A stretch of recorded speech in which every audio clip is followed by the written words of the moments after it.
अस्सलाम वालेकुम। तो स्टार्ट करते हैं आज की क्लास और आज का हमारा टॉपिक है इफ कंडीशन की इफ किस तरीके से लगाया जाता है। अब तक हमने प्रोग्रामिंग में देखा किस तरीके से हम इफ को जो है वो यूटिलाइज कर रहे होते हैं। तो आज हमें अपने माइस्क्ल में भी देखेंगे, फिर डेटाबेस में भी देखेंगे कि इफ को जो है हम किस तरीके से यूटिलाइज करते हैं। सर हमारे पास आता है केस, किस तरीके से जैसे हमने प्रोग्रामिंग में देखा हम स्विच केस को यूज करते थे, तो इस तरीके से आज स्विच केस को हम यहाँ पर भी यूटिलाइज करके देखेंगे। सबसे पहले हमने देखा प्रोग्रामिंग लैंग्वेज में हमारे पास एक होता है, हम उसको बोलते हैं decision making statement. Decision making statement क्या होते हैं? वो स्टेटमेंट जिसके जरिए हम फैसला लेने की सलाहियत रख सकते हैं। जैसे कि अगर हम बात करते हैं कि यार हम कहें कि अगर जो है वो बारिश हो जाती तो मैं जो है वो पकोड़े बना देता। फॉर एग्जाम्पल के तौर पर अगर बारिश होती तो मैं पकोड़े बनाता। यानी अगर ये कंडीशन तभी फुलफिल होती जब आपके पास बारिश हो रही होती। बारिश होती तभी आप ये काम करते, वरना आप ये काम करते ही नहीं। तो यहाँ पर मतलब एक ऐसा स्टेटमेंट जो कि आपके यानी इस कंडीशन के पूरा होने के ऊपर चले, वहां पर आप यूज करते हो इफ और एल्स का। क्लियर हो गई बात? तो हमने ये प्रोग्रामिंग भी पढ़ा और इसको यहाँ पर कैसे इंप्लीमेंट किया जाता है तो ये भी देख लेते हैं। और मैं चाहता हूँ कि यार मैं एक टेबल बना लेता हूँ। जस्ट अभी हम सिंपल एक टेबल बना लेते हैं। मैं यहाँ पर आता हूँ और इसी गेम्स में आता हूँ और यहाँ पर एसक्यूएल के अंदर आता हूँ और एक टेबल क्रिएट कर लेते हैं। क्रिएट करो ताकि हम जो है वो इस कंडीशन को समझ सकें। तो क्रिएट टेबल, एक टेबल मैं बना लेता हूँ स्टूडेंट के नाम से। और यहाँ पर मैंने एक स्टूडेंट के नाम से टेबल बना दिया और इसको एक आईडी दे देते हैं इंटीजर प्राइमरी की, और इसको ऑटो इंक्रीमेंट लगा देते हैं। और उसके बाद हम दे देते हैं इस स्टूडेंट का नाम, जो भी इसका नाम होगा, ठीक है, ताकि हम इसमें नाम स्टोर कर सकें उसका। उसके बाद हम कहते हैं इसको कर देते हैं varchar, ठीक है, और मैं इसको करेक्टर लेंथ दे देता हूँ 30 कॉमा, और उसके बाद हम यहाँ पर कर लेते हैं नेम के बाद परसेंटेज, ठीक है। और परसेंटेज आपको पता है कि हमारे पास कितनी जो है वो मैक्सिमम 100% होती है। किसी ने कभी 200% तो नहीं देखी होगी, तो 250 तो नहीं देखी होगी। तो यानी मैं इसके लिए जो डेटा टाइप यूज कर सकता हूँ वो टाइनी इंटीजर यूज कर सकता हूँ। ऐसा ही है ना? ठीक है। अच्छा, टाइनी इंटीजर जो है ना वो आपके पास अनसाइंड प्रॉपर्टी है, ठीक है, याद रखिएगा। अनसाइंड मतलब मैं अगर आपको यहाँ पर दिखाऊं साइंड एंड अनसाइंड, यहाँ पर आते हैं और यहाँ पर देखिएगा unsigned only store positive numbers. Unsigned integers वो होते हैं आपके पास जो सिर्फ आपके पास पॉजिटिव वैल्यूज स्टोर करते हैं, और साइन इंटीजर्स आपके पास वो होते हैं जो आपके पास पॉजिटिव एंड नेगेटिव जो है वो वैल्यू स्टोर कर रहे होते हैं, ठीक है। यहाँ पर तो हम यहाँ पर आते हैं और यहाँ पर आने के बाद याद रखिएगा, देखो अगर मैं इसको टाइनी इंटीजर अभी बना देता हूँ, अगर मैं इसको टाइनी इंटीजर बना देता हूँ तो ये जो मेरे पास डेटा टाइप है वो साइन इंटीजर में, साइन इंटीजर में बाय डिफॉल्ट ले जाएगा उसको। तो साइन इंटीजर का मतलब ये होता है कि मैं जो है ना -128 से लेकर मैं स्टोर कर सकता हूँ +127 तक। लेकिन हम टाइनी इंटीजर को तो ये समझ के क्रिएट कर रहे हैं कि इसमें 255 तक वैल्यू जो है वो स्टोर कर सकते हैं। हमने तो इसी इस्तेमाल करने देखा, लेकिन यहाँ पर ऐसा नहीं है। हम -128 से लेकर 127 तक की वैल्यू स्टोर कर सकते। तो यहाँ पर मैं चाहता हूँ कि क्योंकि टाइनी इंटीजर की हमने देखा था रेंज कितनी होती है 255 तक, तो जब 255 तक होती है तो ये है साइन इंटीजर। ये टाइनी इंटीजर, अच्छा आपके पास दो होते हैं टाइनी इंटीजर इसमें, एक होता है टाइनी इंटीजर 3 और एक होता है टाइनी इंटीजर 4। टाइनी इंटीजर 4 जो होता है ना आपके पास, ये होता है आपके पास साइन, ठीक है, ये होता है आपके पास साइन इंटीजर। साइन इंटीजर क्या होता है? साइन इंटीजर क्या होता है? जो आपके पास पॉजिटिव एंड नेगेटिव दोनों वैल्यूज ले रहा हो, ठीक है, पॉजिटिव नेगेटिव। अब यानी साइन इंटीजर अगर हमने लगा दिया, ये बाय डिफॉल्ट इस हालत में जाता है जब अगर मैं डायरेक्टली यहाँ पर टाइनी इंटीजर लिख दूं ना, और मैं अगर आपको उसका स्ट्रक्चर दिखाऊं, जैसे फॉर एग्जांपल के तौर पर अभी मैं क्रिएट कर देता और क्रिएट करने के बाद मैं आपको उसका स्ट्रक्चर दिखाता है ना, तो आप यहाँ पर देखते क्या देखते कि टाइनी इंटीजर क्रिएट हो, क्या क्रिएट हो गया? टाइनी इंटीजर, और वो भी कौन सा? Sign integer. और साइन इंटीजर आपके पास कहां से कहां तक की वैल्यू लेता है? -128 से +127 तक। मैं आपको दिखाता हूँ प्रैक्टिकली। याद रखिएगा, एक होता है टाइनी इंटीजर 3, एक होता है टाइनी इंटीजर 4। टाइनी इंटीजर 3 जो है ना वो अपना अनसाइन इंटीजर होता है, और ये कहां से कहां तक की वैल्यू स्टोर कर सकता है? 0 से लेकर 255 तक। और ये जो है आपको कहां से कहां तक लगता है? -128 से +127 तक। अभी देख लेते हैं कि ये बात प्रूफ भी हो रही है हमारे पास है नहीं। यहाँ पर मैं इसको कॉपी पेस्ट कर देता हूँ और यहाँ पर सिंपल लिख देता हूँ टाइनी इंटीजर, ठीक है। और यहाँ पर मैं आता हूँ और इस टेबल को जो है वो मैं क्रिएट कर देता हूँ। इस टेबल को भी कॉपी कर लेते हैं और यहाँ पर मैंने इसको पेस्ट कर दिया, ठीक है। अब मैं यहाँ पर आता हूँ, एक स्टूडेंट का जो है वो मैं रिकॉर्ड ऐड करता हूँ। किस टेबल के अंदर? स्टूडेंट टेबल के अंदर आया, एसक्यूएल में आया और इंसर्ट की कमांड चलाई। आईडी की जरूरत नहीं, नाम और परसेंटेज देनी है, ठीक है। तो मैंने एक स्टूडेंट का नाम लिखा, मैंने लिख दिया तोबा, एक स्टूडेंट का नाम, और जिसकी परसेंटेज मैं कह देता हूँ, जस्ट एग्जाम्पल मैं कहता हूँ उसकी परसेंटेज है 220। और अगर मैं इसे 220 कहता हूँ और मैं गो पे क्लिक करता हूँ तो मैं इंसर्ट कर देता हूँ। इंसर्ट हो गई। इंसर्ट होने के बाद अगर मैं स्टूडेंट पे क्लिक करूँ तो यहाँ पर देखो 127 आ गया। मैंने अभी आपको बताया टाइनी इंटीजर। अच्छा मैं आपको उसका स्ट्रक्चर दिखाता हूँ तो आपको और ज्यादा अच्छे से क्लियर होगा। अगर मैं स्टूडेंट के टेबल पर स्ट्रक्चर पे क्लिक करूँ ना, ये देखो कौन सी टाइप यूज कर रहा है, टाइनी इंटीजर 4 यूज कर रहा है। और टाइनी इंटीजर 4 आपके पास क्या होता है, एक साइन इंटीजर जो कि आपके पास positive and negative tiny integer. यहाँ पर आप देखो आपकी स्क्रीन पे आपको टाइनी इंटीजर 4 शो रहा हो, ठीक है। और मैंने अभी आपको बताया कि टाइनी इंटीजर जो 4 है वो आपके पास एक साइन इंटीजर है और उसकी रेंज कहां से कहां तक है, -128 से +127 तक। तो मैंने तो तुबा की परसेंटेज 220 सेव करना चाहिए, लेकिन उसने मुझे वैल्यू तो कहां लाके स्टोर कर दिया 127। मैं एक काम करता हूँ, डायरेक्ट इसमें जाता हूँ इस स्टूडेंट के अंदर और इस रिकॉर्ड को एडिट करता हूँ। एडिट आप देखिएगा मैं यहाँ से चेंज करके 220 लिखता हूँ, तो ये देखना गो टू, ये मुझे एरर दे रहा है। क्यों एरर दे रहा है, please inter a value less than या इक्वल टू 127 बिकॉज क्योंकि ये एक साइन इंटीजर है, साइन इंटीजर। तो मुझे क्या करना पड़ेगा, ऐसा तो 255 वैल्यू यहाँ पर स्टोर कर, ठीक है। तो मुझे यहाँ पर क्या करना पड़ेगा, मैं आता हूँ यहाँ पर वापस स्टूडेंट के टेबल में, और स्टूडेंट के टेबल में यहाँ पर आया और इसके स्ट्रक्चर में आता हूँ, और इसके स्ट्रक्चर में आने के बाद मैं इस कॉलम को सिलेक्ट करता हूँ और चेंज करता हूँ, और मुझे इसको बनाना पड़ेगा टाइनी इंटीजर 3 और अनसाइन इंटीजर बनाना पड़ेगा। अनसाइन इंटीजर क्यों, ताकि ये मेरे पास 0 से लेकर 255 तक की वैल्यू स्टोर कर सके, जैसे मैंने आपको ये बताया। यहाँ पर हमें इसे क्या बनाना पड़ेगा, साइन इंटीजर। हमें बताना पड़ेगा कि हम यहाँ पर साइन इंटीजर बना रहे हैं, टाइनी इंटीजर 3 पे। तो यहाँ पर मैं आया और यहाँ पर आने के बाद यहाँ पर आपको एक एट्रीब्यूट दिख रहा है कॉलम, उसमें आपको दिख रहा है अनसाइन। अब मैं इस अनसाइन पे क्लिक करके सेव करूंगा तो आप ये देखो मेरे पास ये देखो वही कमांड चली, टाइनी इंटीजर अनसाइन, ठीक है। और अगर अब मैं जाके इसको स्टूडेंट में डेटा देखूं तो 127 आ रहा है। अगर अब इसे एडिट करूं और एडिट करने के बाद यहाँ पर मैं 220 डाल दूं और गो पे क्लिक करूं तो ये मेरे पास कमांड चल गई। और अगर मैं आपको डेटा दिखाऊं तो ये देखो मेरे पास, तो जैसा कि आपने देखा कि यहाँ पर जैसे ही मैंने एक अनसाइन इंटीजर इसको बनाया है तो मेरे पास इसकी जो रेंज थी वो 0 से लेकर 255 तक हो गई, ठीक है। लेकिन ये बाय डिफॉल्ट जब मैंने क्रिएट की टाइनी इंटीजर तो मेरे पास इसकी जो टाइप थी वो क्या थी, उसकी जो टाइप थी क्या थी, एक साइन इंटीजर। और साइन इंटीजर आपकी कितनी रेंज की वैल्यू स्टोर करता है, -128 से लेकर +127। तो साइन इंटीजर जो है वो आपके पास can take positive and negative दोनों वैल्यूज देता है और आंसर इंटीजर आपके पास ओनली पॉजिटिव वैल्यूज, ठीक है। तो अब मैं यहाँ पर आता हूँ और यहाँ पर आने के बाद जो है हम तो खैर इफ पढ़ लेते तो इफ की तरफ आते हैं वापस, और यहाँ पर मैं एसक्यूएल की कमांड चलाता हूँ। और बेसिकली आपने देखा कि मेरे पास एक टेबल बन गया और मैं दोबारा से डेटा खैर इंसर्ट कर लेता हूँ, 2-4 स्टूडेंट्स का डेटा ऐड कर रहा हूँ, ठीक है। ये मैंने बहुत ज्यादा परसेंटेज डाल दी तो ये बाद में देखेंगे कैसे सही करनी है। तो मैं एक स्टूडेंट का रिकॉर्ड डाल देता हूँ, मैं यहाँ पर एक और स्टूडेंट का रिकॉर्ड डालता हूँ, असद का एक स्टूडेंट का एक रिकॉर्ड डाल देते हैं और मैं कह देता हूँ उसकी परसेंटेज जो है वो है जस्ट मान लेते 70 है। और कॉमा देने के बाद यहाँ पर हम एक और स्टूडेंट का रिकॉर्ड ऐड कर लेते हैं। हम कह रहे थे यहाँ पर हमजा एक स्टूडेंट है और उसकी जो परसेंटेज है मान लेते हैं उसकी 85 है। और हमारे पास एक और स्टूडेंट मौजूद है, हम तमाम केसेस डाल देते हैं यहाँ पर। हमारे पास एक और स्टूडेंट मौजूद है जैसे हम कह रहे हैं अनस है और उसकी परसेंटेज हम कह रहे हैं 64 है जैसे एग्जाम्पल, ठीक है। और इस तरीके से हमारे पास एक और स्टूडेंट मौजूद है, हम कह रहे हैं निशान, हमारे पास एक स्टूडेंट मौजूद है, ठीक है। और जिसकी जो परसेंटेज हम कह रहे हैं वो है 56, ठीक है। तो हमारे पास ये कुछ रिकॉर्ड मौजूद है, मैं इसको कॉपी पेस्ट कर लेता हूँ और कॉपी पेस्ट करने के बाद हम आगे बढ़ते हैं। कमांड को मैं रन करता हूँ, कमांड को जब मैंने रन किया तो मेरे पास 4 रॉ इंसर्ट हो गई। पहले ही एक रॉ इंसर्ट की यानी 5 रिकॉर्ड इंसर्ट हो चुके हैं।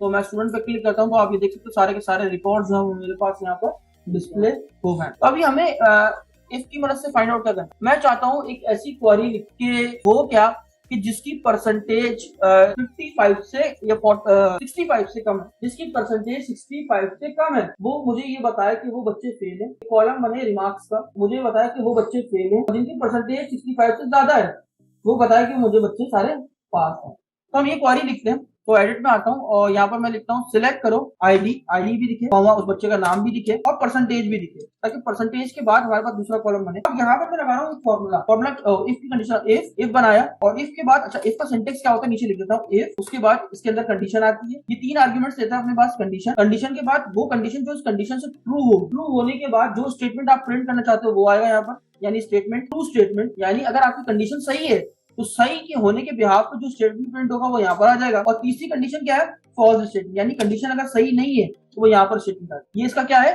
ये इसका सिंटेक्स है, ठीक है। यहाँ पर मैं आता हूँ और इस सिंटेक्स को यहाँ पर कॉपी पेस्ट कर देते हैं, सिंटेक्स ऑफ इफ कंडीशन यहाँ पर पेस्ट कर देते, ठीक है। अब मैं आता हूँ और यहाँ पर आने के बाद इफ, उसके बाद कंडीशन, मैंने क्या कहा परसेंटेज, अगर परसेंटेज क्या हो ग्रेटर देन इक्वल्स टू 65 के बराबर या 65 से बड़ी है तो कॉमा, दूसरी आर्गुमेंट बताऊंगा वो स्टेटमेंट जो सही है तो बच्चा पास है, और अगर 65 से कम है तो बच्चा क्या है, ये मैंने यहाँ पर जो है वो एक इफ की कंडीशन लिखी, क्या इफ अगर परसेंटेज, 3 आर्गुमेंट रहता है, अगर यानी अगर ये कंडीशन सही है तो सही होने पे जो स्टेटमेंट चले वो ये रहा, और अगर ये कंडीशन गलत है यानी बच्चा उसकी जो परसेंटेज है वो 65 से छोटी है, तो यहाँ पर मुझे बता दें कि उसका रिजल्ट क्या है। बहुत सिंपल सी थ्योरी जो है वो हमने कंडीशन यहाँ पर लिखी है। तो यहाँ पर मैं आता हूँ, मैंने क्या लिखा, इफ अगर परसेंटेज किसी की 65 या 65 से ज्यादा है तो वो बच्चा पास है वरना फेल।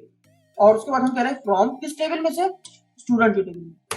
अगर मैं ये क्वेरी रन करूं तो आप ये देखिएगा यहाँ पर आ गया, तूबा जो है जिसकी परसेंटेज 65 से ज्यादा है वो पास हो गई क्योंकि उसकी 220 है, असद भी पास हो गया, हमजा भी पास हो गया, और अनस और जिशान जो है वो आपको यहाँ पर फेल हो गया।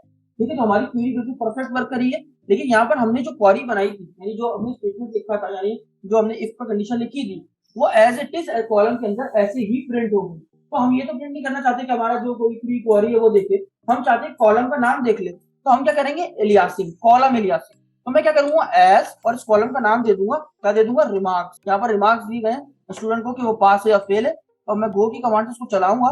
और जैसे ही मैंने इसको चलाया तो आप यहाँ पर देख सकते हो एक सिंपल सा कॉलम का नाम आ गया, रिमार्क्स। और उसके बाद ये मुझे बता रहा है कि कौन से स्टूडेंट है जो पास है और कौन से स्टूडेंट है मेरे पास जो यहाँ पर फेल हो चुके। अब हम पढ़ते हैं केस, स्विच केस। ठीक है, हम स्विच केस की मदद से फाइंड आउट करेंगे कि किस तरीके से ग्रेड कैलकुलेट किया जाता है। ठीक है, अब मैं चाहता हूँ कि ऐसे बच्चे, मुझे ये भी बताएं कि अगर जिनकी 70 या 50 से लेकर 60% है वो ग्रेड सी है, 60 से लेकर 70 है वो ग्रेड बी है, 70 से लेकर 80 तो ग्रेड ए है, और 80 से लेकर 99 तक है तो वो क्या है, A1 वाले स्टूडेंट है।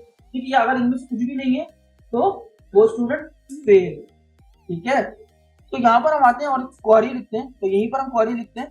तो यहाँ पर मैं थोड़ा सा उसको सेपरेट कर देता हूँ ताकि जो है वो आपको इजी जो है पढ़ने में आ सके। तो यहाँ पर ये कॉलम हो गया और कॉमा देके दूसरा मैं स्टार्ट करता हूँ। अच्छा, केस कैसे लिखा जाता है, केस कैसे यूटिलाइज किया जाता है, तो उसके लिए बड़ा सिंपल है। अब यहाँ पर पहले तो ब्रैकेट बना दो ताकि आपको जब पता चले कि आपने इसी के अंदर पूरा केस का काम किया। मैंने लिखा केस स्टार्ट हुआ और केस यहाँ पर क्या हो गया, एंड हो गया। क्या हुआ, स्टार्ट हुआ और यहाँ पर एंड हो गया।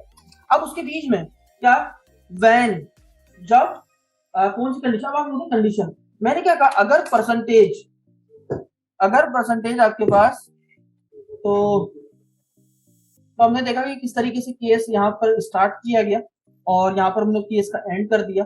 और उसके बाद हम बताएंगे condition, when percentage is greater than equal to, अगर परसेंटेज आपकी जो है वो 45 से बड़ी है या 45 के बराबर है, एंड हमारे पास दो किस्म की जो है ना वो आपके पास होता है एंड, हम और का यूज करते हैं। एंड हम तब यूज करते हैं जब हमारे पास दोनों कंडीशन ट्रू हो, और हम तब यूज करते हैं जब हमारे पास कोई एक कंडीशन ट्रू हो। फॉर एग्जाम्पल के तौर पर मैं अगर आपसे ये बोलूँ कि यार मैंने आपको एक टास्क दिया और टास्क के साथ मैंने आपसे कहा कि यार मैं सुबह यूनिवर्सिटी गया और वहां से मैं होटल गया और मैंने खाना खाया।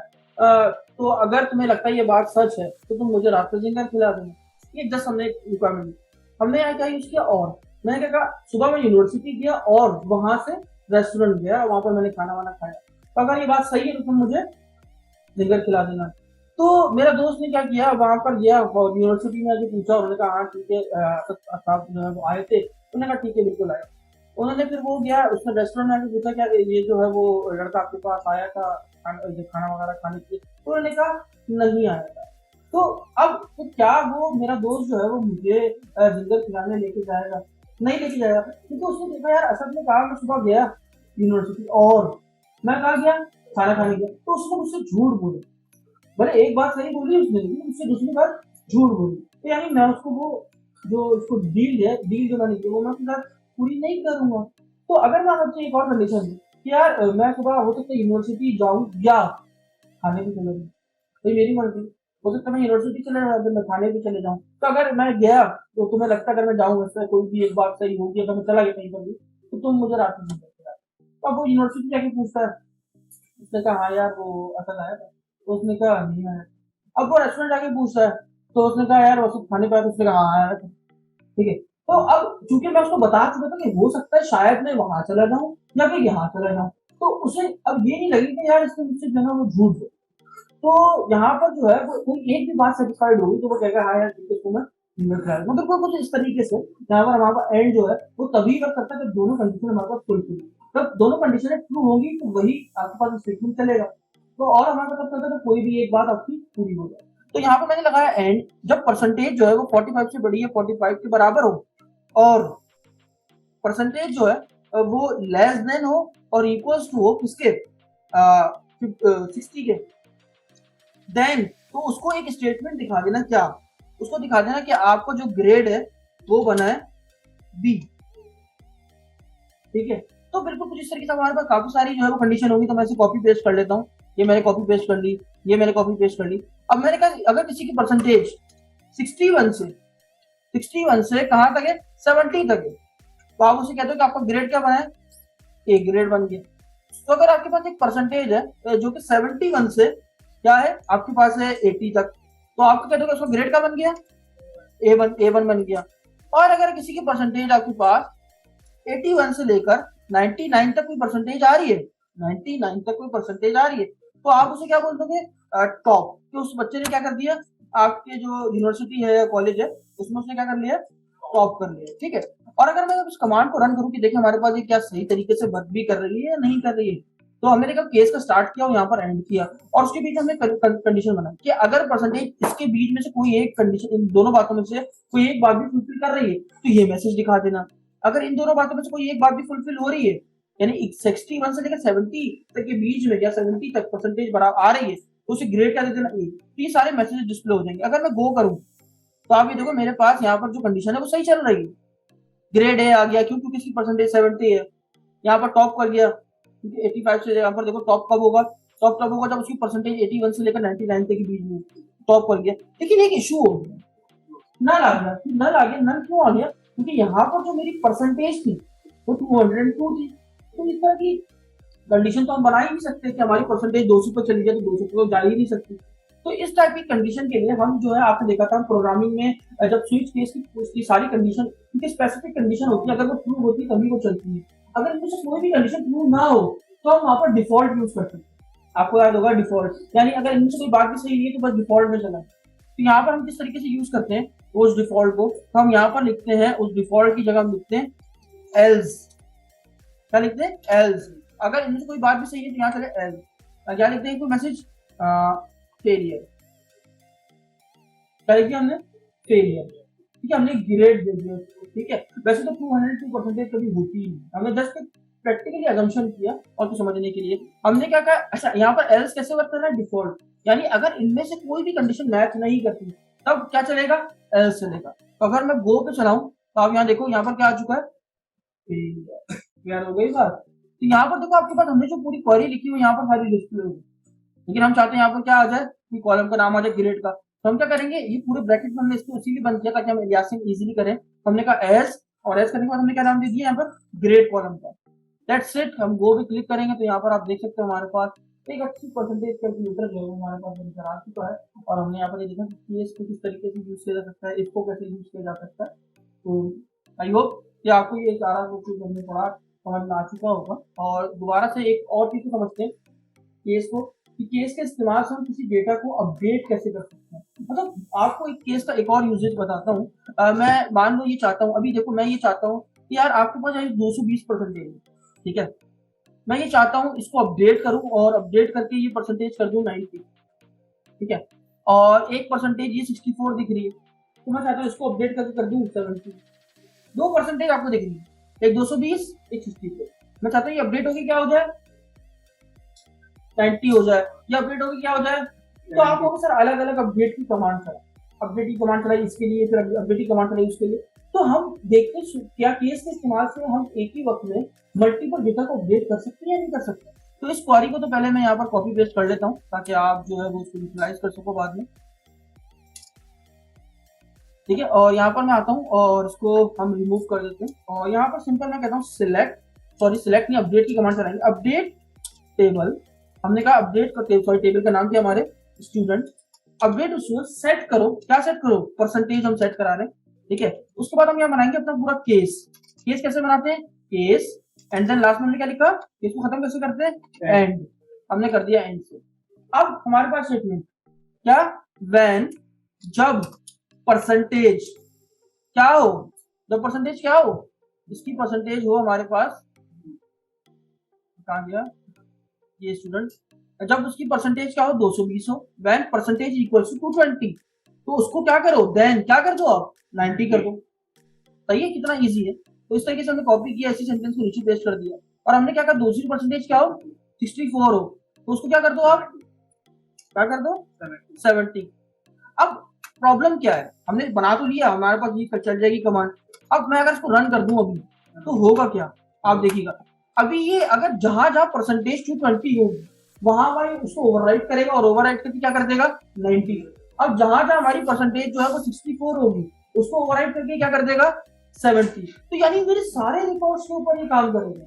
मैं तो सारे रिकॉर्ड को चेंज नहीं करना चाहता, मैं तो किसी स्पेसिफिक रिकॉर्ड को चेंज करना चाहता हूँ, कुछ स्पेसिफिक रिकॉर्ड। तो हम किसी स्पेसिफिक रिकॉर्ड की जब बात करते हैं वहां पर कौन सा क्लॉज यूज करते हैं, वेयर का क्लॉज। हमारे पास कंडीशन होती है, तो मैं यहाँ पर आया और मैंने लिखा, इसके बाद मैंने लिखा क्या, वेयर जिसकी आईडी, अच्छा आईडी की बात तो कर रहे हैं लेकिन हमारे पास एक से ज्यादा आईडी मौजूद है, एक से ज्यादा और मल्टीपल आईडी को यूज करने के लिए क्या लिखते हैं, हमारे पास एक ऑपरेटर होता है इन का, जिसके जरिए हम क्या करते हैं मल्टीपल आईडी को दे सकते हैं। तो मैंने क्या किया वेयर आईडी इन, और हमारे पास कौन कौन सी आईडी मौजूद है 1 और 4। हम चाहते हैं इन दो आईडी का जो है वो डेटा अपडेट हो जाए 1,4।